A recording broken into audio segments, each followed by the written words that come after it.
It was late when he came to me. I'm not sure of the time, only that I was weary and keen to find my bed. The church floors had been swept, all the candles put out, and there was nothing left to do but lock the doors and go home at long last. Truthfully, I was glad of it. Some of these autumn nights are of a dank, humid condition, and yet the stone walls render them cold, and bitterly so. Shivering, I pushed the doors apart to leave, but as I did so, a hand came up between them. At least I think it was a hand, for even at close quarters I saw it indistinctly, like the shadows that move only at the periphery of vision. "No," a voice said in a soft musical cadence that reminded me of Welsh, yet wasn't. Somehow I knew that without comprehending how or why. "No, Father, don't close up yet. I wish to be baptized." For a moment I was rigid with a helpless terror, for as I looked at the hand it seemed ever more a silhouette that seethed with formless motion. I felt in my bones that it was evil, yet surely evil could not touch this door, could not come close. In a fragile stutter I asked, Who are you?" "A sinner," the voice replied, "yearning to be made clean again like all others that come here. Why do you ask this of me?" I knew better than to admit my fear, and so I said, in as brisk a tone as I could muster, "I was just about to leave for the night. Couldn't you possibly come back tomorrow?" "I'm desperate, Beather," the shadow replied, and its hand parted the doors further still as if the heavy oak weight not. "I want to go to heaven. Why won't you help me?" Desperate, it said, but I heard nothing in its voice but an awful breed of humor. My stare discerned a face out there embedded in the night, the hollow smears of eyes and mouth like holes in a dim fog. Horror compelled me into stillness again. I only stood, regarding the thing in quivering silence. Until that moment, I'd always believed the supernatural visitation detailed in the Bible to be solely metaphor, ciphers of God's great lesson. That I'd been so starkly wrong appalled me, and it was only the frantic thought that this was some test of faith that prevented me from fainting listlessly away against the wall. "Will you turn me from your door?" asked the shadow quietly. Its mouth didn't move as it spoke, holding a formless grin. It put me in mind of the paper angels local children decorate their classrooms with at Christmas. Frail chains with snipped-out features, flat and quite without dimension. Are you a child of God?" I stammered, and the figure laughed. I wish I could forget that sound. Soft and harsh at once it was, a blighted winter of mirth. It sickened me. "A child of God," the shadow repeated. "Yes, Father, I am." It paused, and it occurred to me that perhaps the quickest way to be rid of this creature was to do as it had asked. "Come in," I said, stumbling back from the doorway. "I'll baptize you, but then you have to leave, do you understand?" "Of course. Both of us have our homes to return to." The shadow slipped between the doors into the chill gloom of the church, becoming almost one with it, but for the sense of a far greater darkness within it. It seemed I couldn't look directly at the creature as it followed me, or else my own self-preservation kept me from such foolishness. I only saw its edges flutter like cinders about some fire, and still I hoped it to be an illusion, poised to fall away when I touched the holy water to its forehead.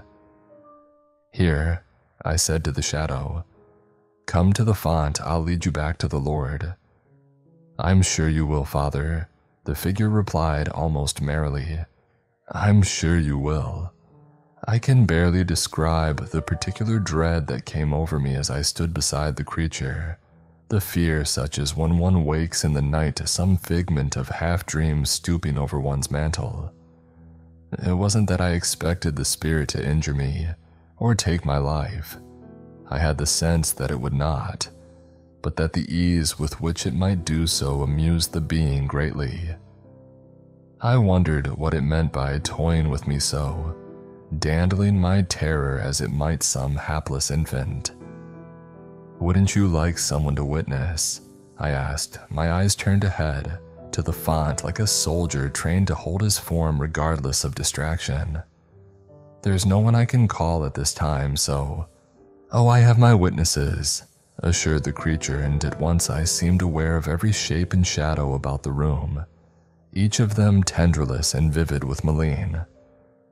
My own church had become a trap, a prison whose many inmates roamed free at the beckon of the thing that stood beside me. With a juddering hand, I reached into the font and raised a dripping palmful of holy water. How cold it was. So cold it was like the sear of fire numbing me to the elbow in its claim. I raised my arm towards the figure vaguely, not wanting to look at it to find its forehead. The spirit gave a shuddering laugh, and I felt what must have been a hand about my wrist, guiding me, only it felt more like a cluster of feathers in its repulsive softness. "I baptize you in the name of the Father," I managed to choke out as water trickled through my fingers, "and of the Son." Regret was already upon me and in its swathes, but it was too late by far to draw back the sacrament. It had taken me great courage to extend my hand at all, and I still held fast to hope that the very act might rid me of the intruder and its horde. The shadow moaned beneath the water, a sound of filth and pleasure and yet disgust, the cry of the self-flagellant in reverence of the whip. I felt the creature shake its face under the stream like a dog, and wondered that I still held my arm so steady. "And of the Holy Spirit," I said in a rush, and at last pulled back my fist, holding it limply as though in serving the creature I had broken the bone. "There, it's done. I hope it brings you peace." The spirit drew a long breath, another exertion of joy. "Not that, Father," it whispered, "never that." A weird light seemed to come from my left, where the shadow remained. I couldn't help but turn to it, although my eyes could little comprehend what was before them. I can only say now that it was like glimpsing a man through a frosted window at night, only not a man, for the shape of it shivered and changed and thrashed about like many ribbons in the wind. "You can go now, Father," said the shadow. "You may close the doors behind you. I'll find my own way out, I'm sure." I made briskly for the exit, not daring to run lest, like a pack of hounds, the creature and its followers might be triggered by instinct to come after me across the churchyard. Thankfully, my house was not far off, merely down the street. I was locked within it in under 5 minutes, little though such measures would matter to such a being as was after me. I couldn't sleep, of course, not that I tried. The idea of closing my eyes in the darkness was discarded at once, for had I done so, I would have only imagined the fluttering of winged beasts observing me from every corner. Instead, I sat up on my knees and prayed to be forgiven for what I'd done, that my mistake would not bring about some deathly consequence. Yet as I prayed, I felt an emptiness, which as the hours passed I became convinced was the very absence of God himself listening to me, whether through his disappointment in my failure or his ceasing to exist, I didn't know. I was definite, however, in that I had opened the gates of heaven to a great danger. As my frantic abjection deepened, I came to the further conclusion that my visitor could only have been the favorite child that God himself had once cast down. Lucifer, Satan, the devil, likely he had made vague his appearance so that I wouldn't know him, but I well recalled his beautiful voice, soft and lovely with the silk of evil.